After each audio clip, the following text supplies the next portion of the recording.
ఇచ్చేటువంటి బాప్టిజం సర్టిఫికేట్లు fake certificates. ఇది గుర్తుపెట్టుకోవాలి. ఎవడు కూడా చర్చ సరే ఇచ్చేటువంటి బాప్టిజం సర్టిఫికేట్ ఫేక్ సర్టిఫికేట్లే. వాటికి చట్టబద్ధత లేదు. చట్టబద్ధత లేని ఫేక్ సర్టిఫికేట్లని చర్చలు ఇస్తున్నాయి. ఇది గమనించాలి. మొన్నట్లో కూడా ఏదైతే ఇష్యూ అయిందో డిప్యూటీ స్పీకర్ దాడి జరిగిందో ఆ తర్వాత ఆయన ఏం చేశారంటే ఏదైతే ఇల్లీగల్ చర్చెస్ ఉన్నాయని చెప్పి చెక్ చేస్తే ఒకే మండలంలో 113 చర్చిలు ఇల్లీగల్గా ఉన్నాయి. ఒక మండలంలో అలా ఉంటే మొత్తం ఆంధ్రప్రదేశ్లో ఎన్ని ఇల్లీగల్ కట్టుకుంటారో అది చెప్పండి. అవునండి, ఇది ఏమవుతుందంటే రాజిరెడ్డి గారి నుంచి కూడా ఇది ఒక ఎంప్లాయ్మెంట్ స్కీమ్ అయిపోయింది.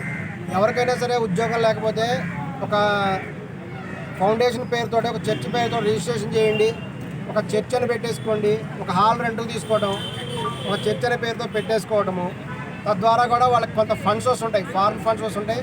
వాళ్ళకేంటంటే ఒక మనిషిని మారిస్తే ఇంత అమౌంట్ అని వస్తుంది. నిజం చెప్పాలంటే జీసస్ క్రీస్తు అనేటువంటి ఆయన్ని మేమందరం గౌరవిస్తాం. హిందూ మతస్థులు కూడా జీసస్ క్రీస్తు గౌరవిస్తారు.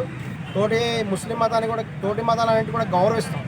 కానీ వాళ్ళందరూ ఏంటంటే దేవుడి ఫోటోలన్నీ తీసి పక్కన పడేయండి, బయట పడేయండి, ఇటువంటి విద్వేషాలని రెచ్చగొట్టడం కూడా జరుగుతుంది. ఈవెన్ దళితులలో ఈ రోజున చాలా వివాహాలు పెడాకులు అవుతున్నాయి. దళితుల్లో విడాకులకి కారణం ఏంటంటే మత మార్పిడే. దళితుల్లో హిందూ దళితులు, క్రిస్టియన్ దళితులు 2 రకాలు తయారయ్యారు. వాళ్ళిద్దరూ పెళ్లి చేసుకున్నప్పుడు అమ్మాయి క్రిస్టియన్ అయ్యి అబ్బాయి హిందూ ఉన్న, అబ్బాయి క్రిస్టియన్ ఉండి అమ్మాయి హిందూ అయినా పెళ్ళవగానే వాళ్ళ మధ్య గొడవలు వస్తున్నాయి, విడాకులు అయిపోతున్నాయి.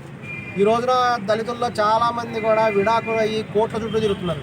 దీనికి కారణం మత మార్పిడే అనేటువంటిది కూడా గమనించాల్సిన అవసరం ఉంది. ఎవరైనా సరే మరి మతం మారకూడదా? మారచ్చు. రాజ్యాంగం ఇచ్చిన దాని ప్రకారం మతం మారడానికి వాళ్ళకి హక్కు ఉంది. మరి మతం మారితే ఏంటి పరిస్థితి అని కూడా చూస్తే, మతం మారితే వాళ్ళు బీసీసీ కేటగిరీ కిందకు వస్తారు. దీని గురించి స్పష్టంగా చట్టంలో ఉంది. బీసీసీ అంటారు వాళ్ళని. మరి బీసీసీ వాళ్ళకి ఏంటంటే మరి అందరూ బీసీసీలో ఎందుకు మారట్లేదు? బీసీసీ అనేటువంటి వాళ్ళు మైనారిటీ కిందకు వస్తారు. క్రిస్టియన్ మతము, ముస్లిం మతము, జైన మతము, సిక్కు మతం ఇలాంటి మైనారిటీ మతాలు అంటారు. మరి ఎందుకు మారట్లేదంటే వాళ్ళకి కేవలం 2% మాత్రం రిజర్వేషన్ ఉంటుంది. మీకు హిందువుగా ఉండి 15% రిజర్వేషన్ కావాలా, క్రిస్టియన్గా మరి 2% రిజర్వేషన్ కావాలా అని క్వశ్చన్ వేసుకుంటున్నారు చాలామంది. వీళ్ళకి 15% రిజర్వేషన్ ఉంటేనే బెస్ట్ కదా. 15% ఉంటే అవకాశాలు ఎక్కువ ఉంటాయి. అదే 2% ఉంటే అవకాశాలు తక్కువ ఉంటాయి. అందుకని ఎవరు మారట్లేదు. దీని గురించి కూడా మారిన వాళ్ళకి అవకాశం ఇవ్వాలని చెప్పేసి ఇదివరకు మన దేశంలో ఈ మధ్య గరికపాటి గారు కూడా చెప్పారు కదా, దిక్కుమాలింది ఏంటంటే ఓట్లు. ప్రతి రాజకీయ నాయకుడు మళ్ళీ వాళ్ళే కావాలి, మేమే గెలవాలనుకుంటారు. కాబట్టి మరి ఓట్లు కావాలంటే ఏం చేయాలి? దళిత ఓట్లు కూడా ముఖ్యమైనటువంటి భాగమే.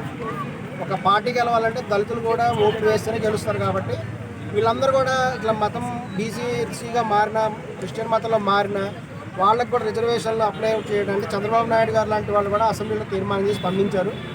ఈవెన్ తెలుగు రాష్ట్రాల్లో రెండిట్లో కూడా తీర్మానం చేయడం జరిగింది. కానీ వీటిని సెంట్రల్ గవర్నమెంట్ కూడా ఒప్పుకోవట్లేదు. సెంట్రల్ గవర్నమెంట్ స్థాయిలో కూడా ఆపేశారు. సో ఖచ్చితంగా ఎవరైతే హిందూలో ఉండే దళితులకు మాత్రమే